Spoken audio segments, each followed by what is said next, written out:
Not again.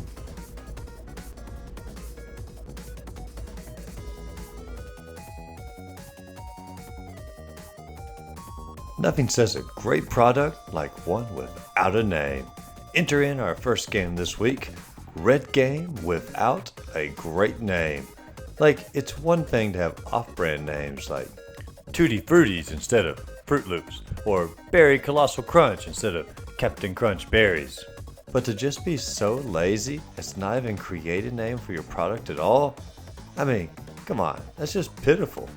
Or perhaps they thought it would make them cool not to pick a real name. Whatever the reason though, our first game's title is just a description and not an actual name. Now, when I first start this game up to capture the footage, I am greeted with this revolting phrase, handheld mode only. There is no more obnoxious phrase for a streamer than this. So enter in, attempting to find the best way to film this game to capture the footage. Now I try a lot of different little methods here, except none of them seem to work out well. I try off to the side, I try in front of me. The best I can come up with is this over the top angle over my shoulder. But even that has its flaws because I keep getting this reflection of myself coming back. And that's just no good for capturing the footage. So I find out the best thing I can do is just simply cut the lights off. But this is pretty dangerous because the game is going to be so mind-numbing that having the lights off would just make staying awake an actual challenge. The game itself is just a simple drag and teleport game. You click your character and drag where you want them to teleport. That's it. The main character is this bird here who's on a mission to deliver messages from one cage to another. Now, why would a bird ever accept such a pointless mission? It's not saving the world. It's not helping carry something around for someone. It is literally going from one cage to another cage. It's a completely pointless mission. I suppose the creators were just simply, once again, too lazy to come up with an actual mission, just like they were too lazy to come up with a title for the game. But regardless, to complete this meaningless mission, you simply click on the bird, drag the line to where you want them to teleport to, and bam, you have moved the bird. Avoid getting stuck at the edge of the screen because it does move along with you, and avoid getting stuck behind some of the obstacles that try to block you, because that will lead to certain death. The levels get slightly longer as you go along, they add a few power-ups here and there, and they make you click a bit more as you advance throughout the game, but it never feels any different from level to level. All of the atmospheres look exactly the same. All of the obstacles are almost exactly the same. The game is also extremely easy, and honestly, I had to actually force myself to die in the game after a few levels just to see what it looked like. There we go. Unimpressive even to die. I did go back after a bit of playing to look at the summary of the game on the eShop, because reading about the game seemed like it'd be more fun than actually playing the game. And when I get there, I see some interesting things in the description. First off, try to imagine a game simple in its basics, but demanding from the very first level where everything might kill you. Imagine. Not this game. 60 difficult levels. Took me 5 minutes to beat the first 6 without dying. 180 gears to collect. 180 ways to waste time. One more attempt syndrome. No, whoa. Don't pretend to be a bag of potato chips. Show you one more. One more. And swinging music. Okay, I'll admit the music in the game is swinging. Now, the game itself, it does feel like a mobile game that you would just simply download for free while you wait at the doctor's office, perhaps to check out your one more attempt syndrome, but then you delete it as soon as you were cured. I am biased against this game though, I'll admit, because I do not like touchscreen games. They feel cheap, they get smudges all over my screen, which I just hate it. But beyond that, the game itself is just too mind-numbing to actually enjoy it, even if you did like it.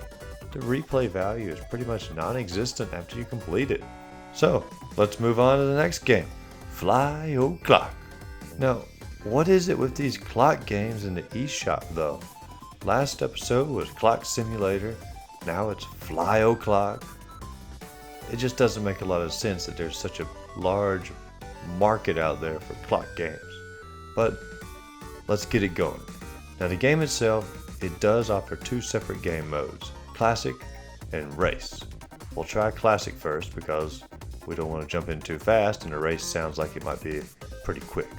Now the first step in the Classic mode is to choose your character.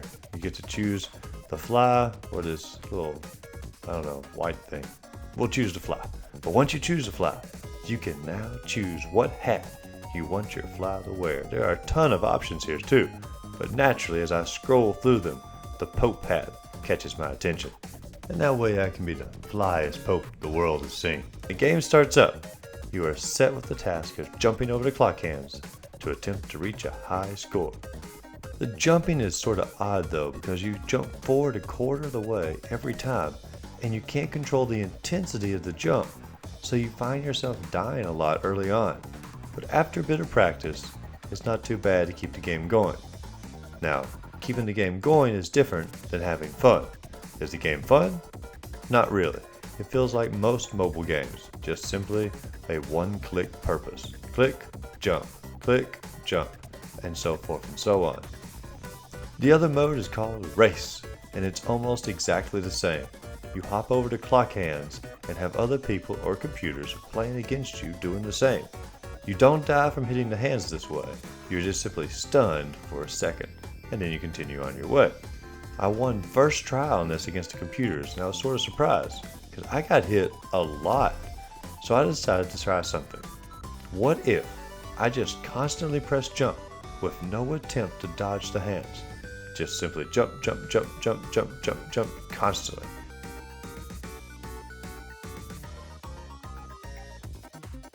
I did even better this way. So literally the game is impossible to lose unless you just don't press any button on the controller at all. And look at this, you beat the computers and now you have to wait for them to finish. No game ever makes you wait to see what place computers come in. When you win, the game just ends and they just figure out what place the computers are going to come in. This has been the same way since like the Super Nintendo, if not older than that. Now, this game would probably be more fun with two players instead of, computer players.